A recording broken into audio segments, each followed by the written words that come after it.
Légère baisse de régime pour la mobilisation. Après une participation particulièrement impressionnante le 5 décembre, la mobilisation interprofessionnelle de mardi a montré quelques signes de faiblesse. Les syndicats annoncent près de 180 000 manifestants à Paris. Si les cortèges ont été moins fournis que lors de la précédente manifestation, la mobilisation reste un succès. Et pour cause.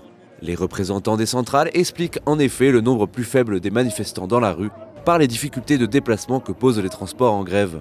Et si les effectifs en ont pris un coup, les manifestants n'en étaient pas moins déterminés. Marchant des Invalides jusqu'à la place d'Enfer Rochereau, ils semblaient au contraire plus motivés que jamais. La grogne va en réalité bien au-delà de la réforme des retraites et illustre bien un ras-de-bol général embuyant vis-à-vis du pouvoir d'Emmanuel Macron. Souvent partagé entre espoir et dépit face au gouvernement, grévistes et manifestants ont affirmé être prêts à tenir le temps qu'il faudra jusqu'au retrait total de la réforme. On veut le retrait de la réforme, on veut aucune négociation. Il n'y aura pas de clause du grand-père, ni de la grand-mère, ni de la sœur, ni du frère. C'est le retrait, sinon on va continuer tous les jours. Il n'y aura pas de métro, il n'y aura pas de train. Tout le monde compte sur nous aujourd'hui. Il y a tout le peuple français qui nous soutient.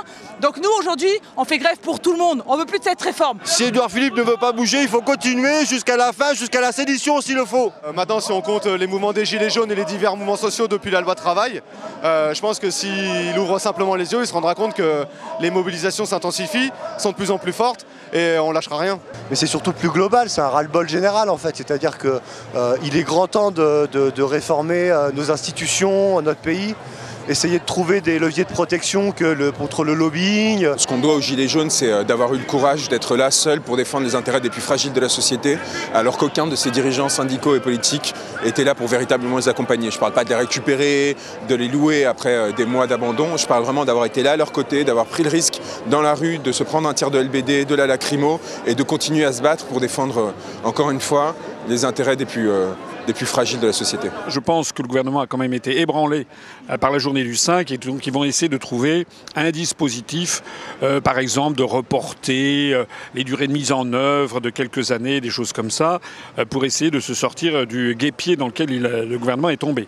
Je rappelle que pourquoi le gouvernement est-il tombé dans ce guêpier? Parce que, tout simplement, ça lui est demandé par l'Union européenne depuis plusieurs années. J'ai déjà eu l'occasion de le dire à TV Liberté, que je remercie de faire son travail d'ailleurs. Déjà, on est là pour les retraites, mais les retraites, c'est une conséquence et il faut aller chercher la cause. La cause, c'est le système oligarchique, bancaire, ultralibéral. Et donc il faut profiter de n'importe quel espace pour accroître la pression parce qu'on est face vraiment à un délitement de notre société et franchement une trahison des clercs et de nos élites contre laquelle il faut se battre. Il y a quand même quelque chose de nouveau qui s'est produit, c'est les révélations concernant M. Delevoye, qui est donc chargé spécialement par le gouvernement d'une mission gouvernementale pour proposer une réforme des retraites, dont on a appris par des révélations qu'il n'avait pas, au moment de sa prise de fonction, indiqué tous les intérêts qu'il avait dans un certain nombre d'organisations et en particulier donc dans un institut proche des sociétés d'assurance. Monsieur Delevoye fait partie d'un petit microcosme, d'une petite élite qui s'occupe des finances des Français et monsieur Delevoye partage idéologiquement l'idéologie de ces sociétés d'assurance qui n'ont de cesse en fait que d'essayer de mettre la main sur le pactole des retraites des Français. C'est même pas une convergence des luttes, c'est juste un moment faire masse et essayer de cranter le rapport que ce pouvoir a à sa population. Pour moi, Emmanuel Macron, il est rien en fait.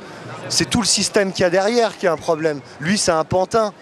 Vive la France et certainement pas la Macronie. Porté par des revendications qui dépassent de loin la simple réforme des retraites, le cortège parisien a rassemblé de nombreux corps de métier et des manifestants de tous âges.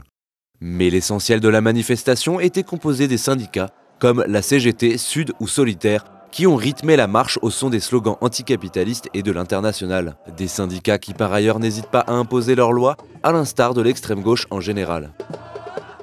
Nous étions un peu dans le milieu de cortège, on a voulu s'insérer dans le cortège qui d'ailleurs n'avançait pas tellement, il y avait de monde, boulevard de Magenta, et il y a eu une petite bande de il y avait même pas 10 personnes, qui faisaient partie d'une espèce de service d'ordre de Solidaire. Solidaire, c'est un tout petit syndicat qui est une, est une scission, si j'ai bien compris, du syndicat Sud, et qui a prétendu nous empêcher de manifester en nous traitant de fachos, en nous traitant de nationalistes, etc. On notera également la présence de certaines personnalités politiques, majoritairement à gauche de la gauche, dont le patron de la France Insoumise, Jean-Luc Mélenchon.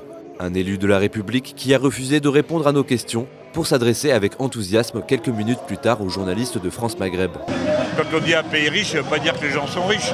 Ça veut dire qu'il y a beaucoup de capital et beaucoup d'accumulation. Donc la France, elle peut faire vivre d'une manière digne tout son peuple. Contrairement aux précédentes manifestations, aucun débordement n'était à déplorer. La manifestation a respecté son parcours sans incident et s'est dispersée dans le calme. Les forces de l'ordre ont pu alors évacuer la place parisienne des derniers manifestants récalcitrants. Un redout avant la tempête alors qu'une nouvelle manifestation nationale est prévue le 17 décembre prochain. Une manifestation dont le succès dépendra principalement de la réaction politique des syndicats, après les annonces d'Édouard Philippe faites ce mercredi.